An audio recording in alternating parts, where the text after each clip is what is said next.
Have you ever woken up in the dead of night, drenched in sweat, with your heart racing as if something unspeakable was chasing you? My name is Evander Kane, a former investigative journalist, and now, a man whose life is forever haunted by a single dream, a nightmare so real that even now, I can't tell where it ends and my reality begins.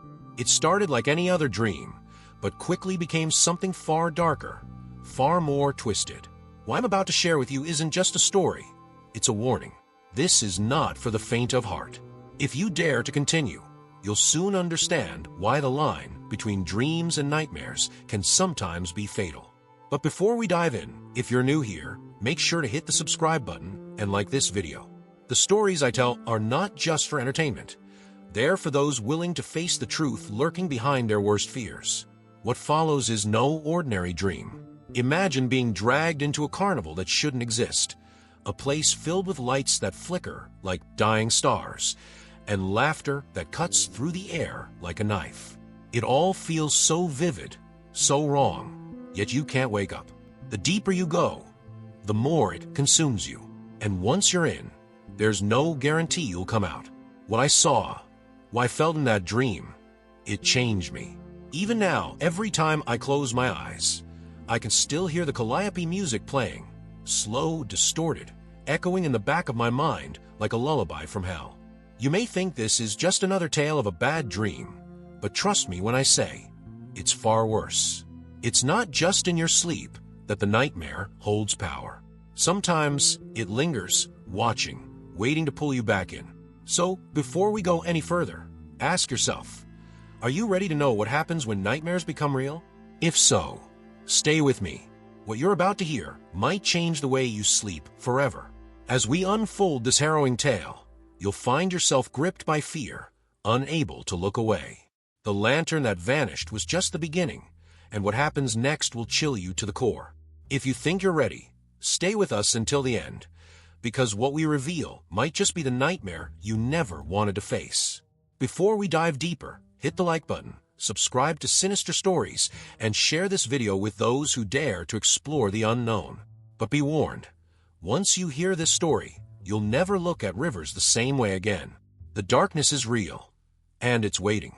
It all began on a night that seemed perfectly ordinary, the kind where the world outside is quiet, and nothing stirs but the whispers of the wind. I had fallen asleep quickly, but what awaited me was far from restful. I found myself standing at the entrance of a carnival, one that had no right to exist. The lights flickered erratically, casting long, twisted shadows over everything. The sky above was wrong. It wasn't dark like night, but a sickly, deep red, as if the heavens themselves were bleeding. The air felt thick, almost suffocating, with a scent that made my stomach turn, burnt sugar mixed with something far more decayed, like flesh left to rot in the summer heat. The music played softly, but it was warped, like a carnival tune twisted by some unseen, malevolent hand. As I stepped inside, I heard it, an eerie, high-pitched laughter echoing from somewhere deep within the carnival. It wasn't joyful. It was the kind of laughter that makes your skin crawl, the kind that hides something sinister beneath the surface. I walked forward, my feet sinking slightly into the ground as though the earth was hungry beneath me. Each step felt wrong, as if I wasn't supposed to be there, like the ground itself resented my presence. The air was cold, biting, yet it carried the stench of decay with every breath. Ahead of me, I could see the carnival booths, but something about them was off.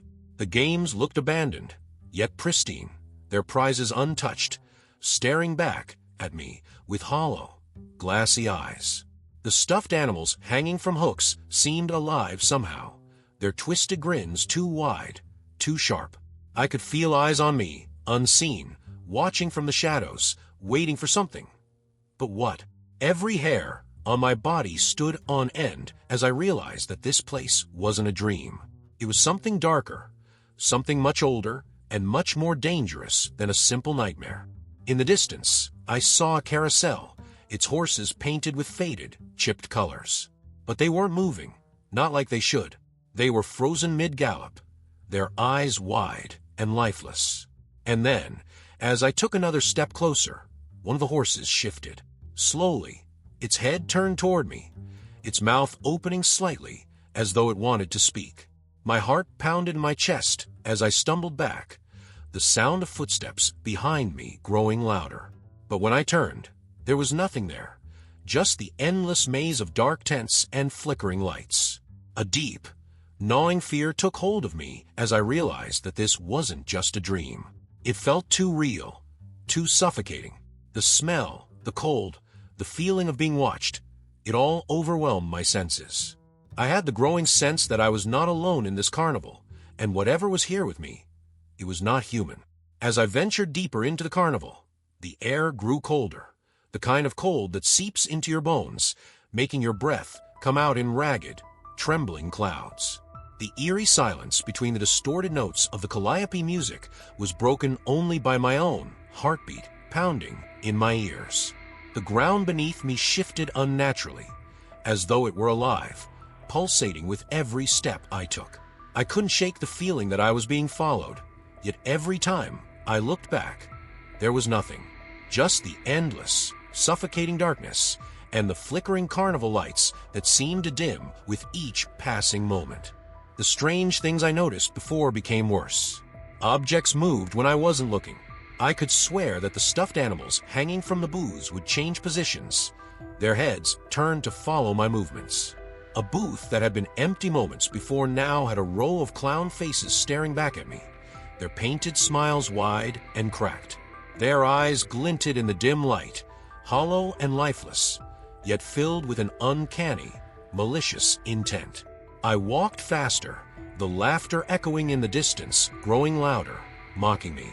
Then came the shadows. They didn't behave like shadows should. They moved with purpose, crawling along the ground like living things, inching closer whenever I turned away. The shadows stretched unnaturally tall, bending and twisting as if reaching out to pull me into their inky depths. I tried to tell myself it was just my imagination, that this was all part of the dream, but the fear was too real, too raw. My instinct screamed that I was no longer alone, that something was watching me from just beyond the veil of darkness. The hairs on the back of my neck stood on end as I felt the weight of unseen eyes boring into me. Suddenly, I saw it. From the corner of my eye, something impossible, something that defied all logic. A figure, floating just above the ground. It was a clown, its face grotesque, twisted in a hideous grin, its eyes black, endless voids. The thing hovered for a moment, then vanished the second I tried to focus on it. My pulse quickened, my mind struggling to comprehend the impossibility of what I had just seen.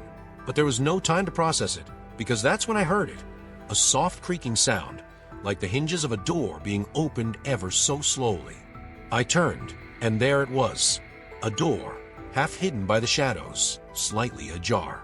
A faint, sickly yellow light leaked through the crack, casting a long, ominous shadow on the ground. I hesitated for a moment, every instinct telling me to run, to get out of this place, but something else, a twisted curiosity, drew me closer. My feet moved on their own, almost as if something unseen was guiding me, pulling me toward that door. The closer I got, the more the air around me seemed to thicken, the cold biting harder at my skin. I stood before the door, my hand trembling as I reached for the handle. As soon as my fingers brushed the cold metal, the laughter stopped. The carnival music ceased. Everything was dead silent. I felt my heart racing in my chest, the silence pressing down on me like a physical weight. With a deep breath, I pushed the door open. What lay beyond it would haunt me for the rest of my life. The door creaked open, revealing a room bathed in the faint, flickering glow of a single light bulb swinging from the ceiling. The air inside was thick, suffocating, laced with the metallic scent of rust and something far worse, something rotten decaying. As I stepped inside, I immediately noticed the centerpiece of the room, a carousel, but not like any I'd ever seen. It stood still, silent, yet radiated a malevolent energy. The horses were grotesque, their faces frozen in twisted expressions of agony, their once colorful paint chipped and peeling away to reveal raw, cracked wood beneath. Their eyes, empty, hollow sockets, seemed to follow me as I moved. But that wasn't the worst part. Atop one of the horses sat a figure, dressed as a ringmaster, its clothes tattered and stained with something dark. Its head was bowed, face obscured by shadows, but I could feel its presence, like a predator waiting to pounce. My entire body screamed for me to leave, to turn around and run, but I was frozen in place, rooted to the spot by a terror I had never known. Then, slowly, the figure lifted its head, revealing eyes that were nothing but deep, endless voids. Black holes where light went to die, pulling me in, threatening to consume me. I tried to scream, but no sound escaped my lips. My throat tightened, as if something was strangling me, cutting off my voice. The figure rose from the carousel, its movements slow, deliberate, unnatural. It took a step toward me, its hollow eyes locked onto mine, and in that moment, I knew. This thing wasn't part of the dream. It was something far worse, something that had crossed the boundary between nightmares and reality. My heart pounded against my chest, each beat louder than the last, until it was the only sound I could hear. Desperate to escape, I stumbled backward, but the room seemed to stretch, warping around me. No matter how far I moved, the door remained just out of reach, the walls closing in, trapping me. The ringmaster was closer now, its breath cold and rancid, like the stench of death itself, brushing against my skin. My legs buckled beneath me, and I collapsed to the floor, staring up at the towering figure as it loomed over me, its hand reaching out, long, skeletal fingers curling toward my face.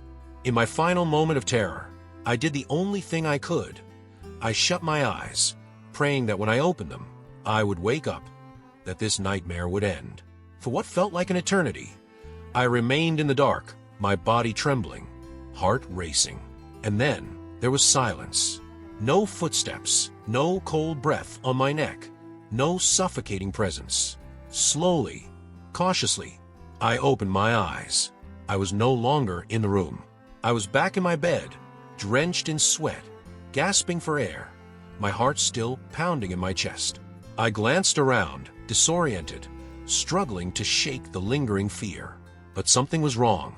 My eyes drifted to the clock on my nightstand, 3:33 a.m., the exact same time I had entered the horrific room in the dream. My breath hitched as I heard it, the soft, haunting melody of the Carnival Calliope playing faintly in the distance, as if it were coming from just outside my window. My pulse quickened, and I felt a cold chill crawl up my spine. This wasn't over. The nightmare had followed me back, and now it was here, in the waking world. For days after that night, I couldn't shake the feeling that something was terribly wrong. It wasn't just a memory of a dream. It was the way the shadows in my house seemed to linger longer than they should, the way I could hear faint whispers when there was no one around, and the ever-present sense of being watched. The haunting melody of the carnival music, faint but undeniable, would drift into my consciousness at random times, sending shivers down my spine. Sleep became impossible. Every time I closed my eyes, I could feel that presence, the ringmaster, lurking just out of sight, waiting for me to slip back into his world. Driven by a need for answers, I began researching anything I could find about strange carnivals and recurring nightmares. That's when I stumbled upon something that made my blood run cold. There were stories, urban legends, really, about a dark carnival that appeared not only in dreams but in the waking world. The stories were scattered across obscure forums and old newspaper clippings, but they all shared a common theme. People who dreamt of the carnival often disappeared soon after, leaving behind nothing but whispers of a nightmare that had crossed into reality. One report, in particular, caught my attention. It was an article from the late 1950s about a small town not far from where I lived. The headline read, "Carnival of Shadows, Mysterious Disappearances Leave Town in Fear." The article detailed a string of vanishings, residents who had attended a carnival that seemingly appeared overnight on the outskirts of town. No one remembered seeing the carnival set up, and after the disappearances, it was gone without a trace. The last line of the article was what truly chilled me. The only clue left behind was the faint sound of calliope music echoing through the night. I felt my stomach twist in knots as I realized the connection. The carnival in my dream wasn't just a figment of my imagination. It had existed, and worse, it had a history of pulling people into its grasp, never to return. Desperately, I searched for more clues, hoping to find some logical explanation, but instead, I found more horror. Hidden in the town's archives were reports of children who had spoken of a man with no eyes who watched them from the shadows of the carnival, whispering their names. Adults dismissed it as childish imagination, but the children vanished shortly after. The more I dug, the more I uncovered. It wasn't just one town, one carnival. There were similar reports scattered across the country, spanning decades. Each time, the pattern was the same. The carnival appeared suddenly, people dreamed of it, and then they disappeared. Some returned, but they were never the same, their eyes hollow, haunted by something unseen. And then there was the time, **3:33 a.m. Every report mentioned that time, the exact moment when the carnival bled from dreams into reality. I reached out to the locals of the town where the 1950s article had originated, hoping to find someone who might remember. That's when I found her, Margaret Harper, the last surviving relative of one of the missing children. When I called her, her voice trembled as she spoke. "You've seen it, haven't you? The carnival." My heart raced as she described how her brother had disappeared after talking about the same twisted carnival, with the same grotesque clowns, the same ominous ringmaster. "It's real," she whispered, "and once it's marked you, it doesn't stop. It follows you, waits for the right moment to pull you back in." Her words echoed in my mind as I hung up the phone. This wasn't just a dream. The carnival was real, and it had marked me. Margaret's words haunted me, circling my thoughts like vultures around a dying prey. Once it's marked you, it doesn't stop. The realization sank in like a knife, twisting deeper with each passing day. I wasn't just dealing with a nightmare. The Dark Carnival had reached into my waking life, and now there was no escaping it. Every moment felt like a ticking clock, counting down to something terrible, something inevitable. I had to know more, had to understand why I was chosen, and what the carnival wanted from me. Against my better judgment, I returned to the site of the carnival in my dream, or at least where I thought it had been. I drove out to the outskirts of town, to a remote field where rumors of the carnival had surfaced decades ago. The area was desolate, overgrown with weeds and dead trees that loomed like skeletal sentinels in the fading light of dusk. There was no sign of the carnival, no tents, no rides, but the oppressive atmosphere was unmistakable. It felt as though the land itself remembered the Dark Carnival's presence, as if its twisted energy still lingered beneath the soil, waiting for the right moment to resurface. As I stepped out of my car, the air turned icy cold, a sharp contrast to the warm evening. My breath fogged before me as I walked deeper into the field, my footsteps crunching on the brittle grass. The silence was suffocating, broken only by the faint rustling of wind through the dead branches. But then, I heard it, a soft, distant melody. The unmistakable sound of the carnival calliope, warped and distorted, like it was being played through water. My heart pounded in my chest as I followed the sound, my body moving on its own, drawn toward it like a moth to a flame. Suddenly, I wasn't alone. A figure appeared from the shadows. A man hunched over, his face hidden beneath the brim of an old, weathered hat.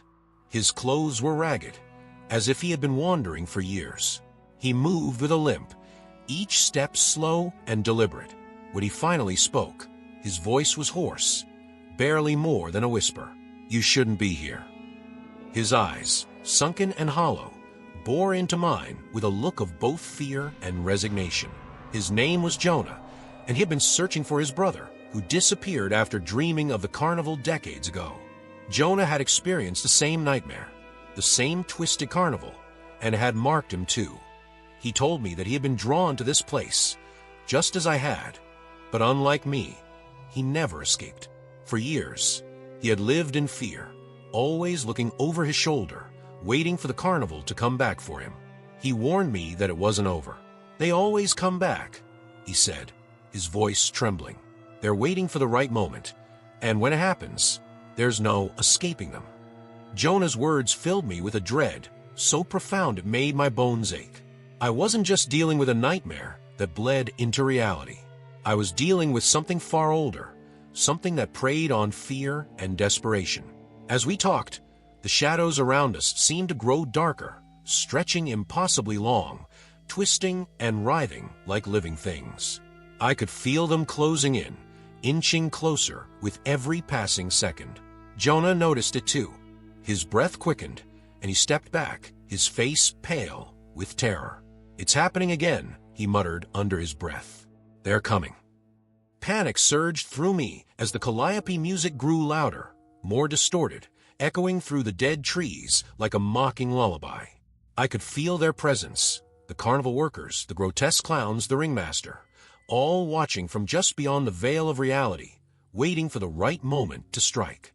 Jonah grabbed my arm, his grip tight, his eyes wide with fear. "You have to leave, now." His voice was desperate, pleading, but I was frozen, paralyzed by the suffocating weight of the unseen eyes that bore down on us. Then, the world around us began to change. The air grew heavier, colder, and the ground beneath us started to shift, as if the earth itself was waking up. I could hear the faint creak of rusted rides, the whisper of laughter carried on the wind. The Dark Carnival was here, lurking just out of sight, waiting to pull us in.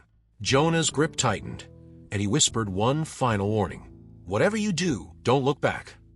Jonah's words echoed in my mind as I bolted through the field, my heart pounding in my chest, my breath ragged and burning. "Don't look back," he had said, but the urge was unbearable. The air around me thickened with every step, the oppressive weight of something unseen pressing against me, as if the very shadows were alive, reaching for me, clawing at my heels. The distant sound of carnival music, warped and twisted beyond recognition, seemed to grow louder, closer, distorting the world around me.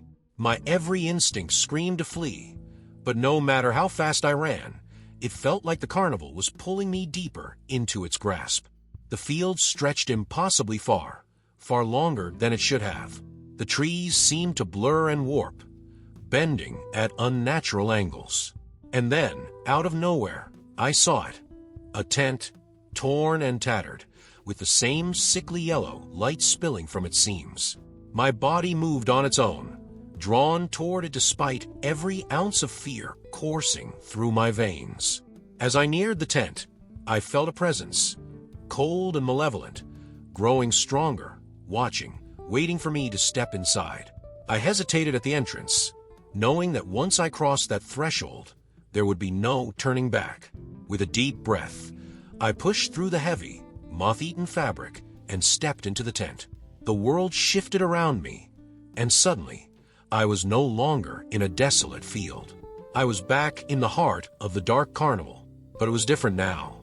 The air was thick with the stench of decay, and the ground beneath me squelched with every step, like walking on rotting flesh. The twisted rides and grotesque clowns loomed in the shadows, their hollow eyes following my every movement. At the center of the tent, under a flickering spotlight, stood a small, decrepit stage. And there, waiting for me, was the ringmaster. His figure was more distorted than before, taller, more menacing, his limbs unnaturally long, his face hidden beneath the brim of his black top hat. But I could feel his eyes on me, those deep, hollow voids that seemed to pull at the edges of my soul. He raised a gloved hand, beckoning me forward, and though every fiber of my being screamed to run, I couldn't. I was paralyzed, my feet moving toward him of their own accord. As I approached the stage, I saw something glinting in the dim light. An object lay on the ground at the ringmaster's feet, an old leather-bound journal, cracked and worn with age. My breath caught in my throat as I recognized it. This was the journal I had read about in my research, the one filled with stories of those who had encountered the Dark Carnival. But there was something else, something far worse. Carved into the cover of the journal was a symbol I had seen before, one that had haunted my dreams. It was the same spiral that had appeared over and over in my nightmares, etched into the ground, the walls, even burned into my memory. Suddenly, the ringmaster spoke, his voice low and guttural, like the grinding of stone. "You've been marked," he said, his words dripping with malice. "This is no dream. This is where your story ends, and ours begins." My blood ran cold as the realization hit me. This wasn't just a nightmare. The Dark Carnival had chosen me, marked me as its next victim. I was no longer just a spectator. I was part of it now, bound to its twisted games for eternity. Desperate, I reached for the journal, hoping for some clue, some way to break free. But as my fingers brushed the worn leather, the world around me began to distort. The lights flickered wildly, the ground trembled, and the shadows seemed to come alive, crawling toward me, their shapes twisting and writhing like serpents. The ringmaster's laughter echoed through the tent, a low, mocking sound that sent chills down my spine.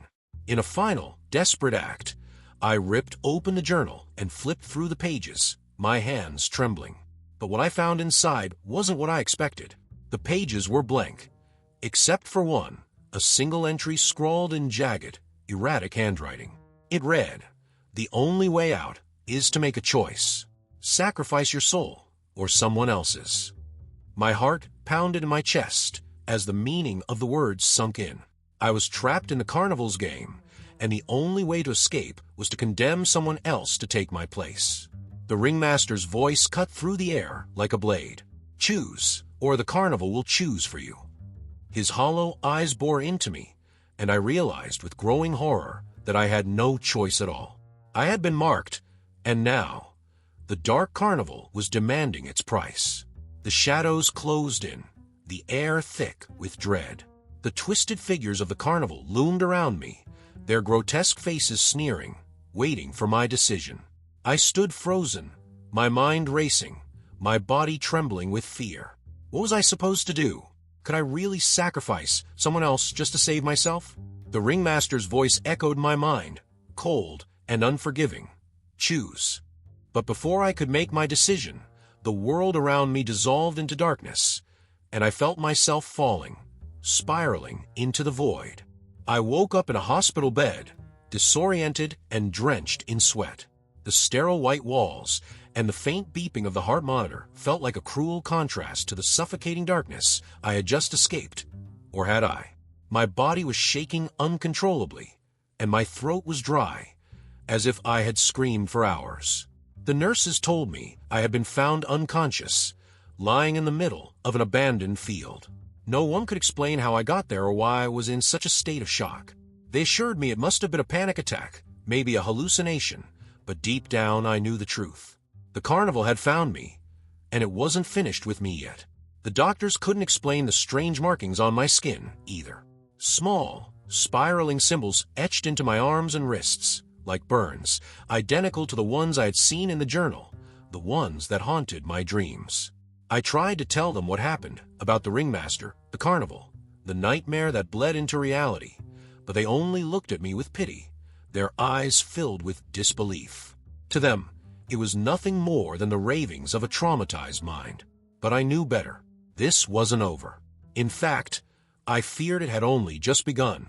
As the days passed, the eerie signs began to appear. The smell of burnt sugar and decaying flesh seemed to follow me wherever I went, lingering in the corners of rooms, in the folds of my clothes, even in the fresh air outside. I would hear faint echoes of carnival music when I was alone, late at night, a haunting melody carried by the wind. The shadows around me seemed to grow longer, darker, as if they were watching, waiting for something. And then there was the symbol, the spiral. It started appearing in the strangest places. Scratched into my bathroom mirror, drawn in dust on my windowsill, even burned into the wood of my front door. It was as if the carnival was leaving its mark, reminding me that I was still theirs. The worst part was the feeling of being watched. No matter where I was or what I was doing, I could feel eyes on me, the same hollow, soulless gaze of the ringmaster. Every time I closed my eyes, I could see him standing there, just beyond the edge of my vision, waiting for the moment to pull me back into his twisted world. Every dream, every fleeting thought, seemed to lead me back to that dark carnival, its twisted attractions, its grotesque performers, and the sinister game it forced me to play. I realized that I hadn't escaped all.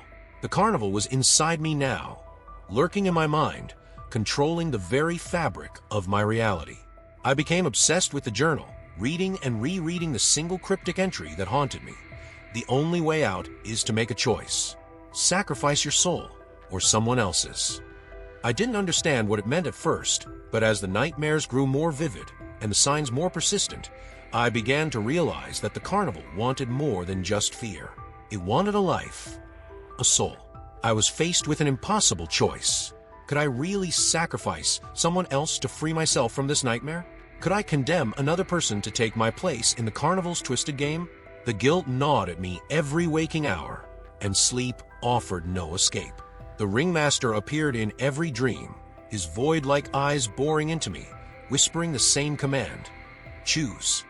The pressure was unbearable. I could feel the carnival closing in, inching closer with each passing night, its grotesque performers waiting in the shadows, hungry for my decision. But I couldn't bring myself to do it. I couldn't condemn someone else to the horror I had experienced. And yet, the longer I hesitated, the more the carnival seemed to tighten its grip around me, as if my time was running out.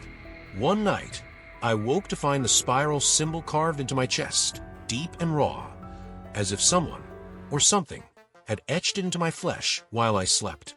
That's when I knew. The carnival wasn't giving me a choice anymore. It was coming for me, and it wouldn't stop until it claimed what it was owed. I could feel the presence of the ringmaster, his cold breath on the back of my neck, his hollow eyes watching, waiting for me to make my final move.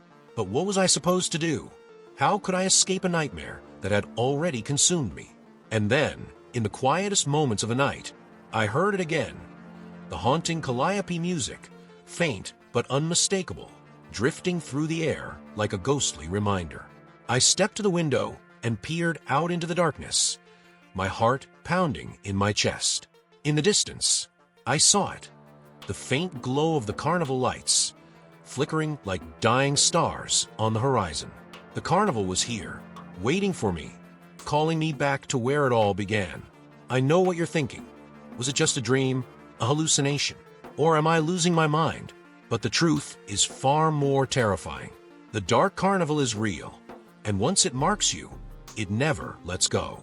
So I ask you, if you ever find yourself hearing strange music in the dead of night, or if the shadows around you start to seem a little too alive, be careful. You might just be next. The carnival is always watching, always waiting. And once you're part of its game, there's no escaping. If you think you have what it takes to face the nightmare, subscribe to the channel, leave your theories in the comments, and share this story. But remember, sometimes the nightmare doesn't end when you wake up. Sometimes it's just beginning.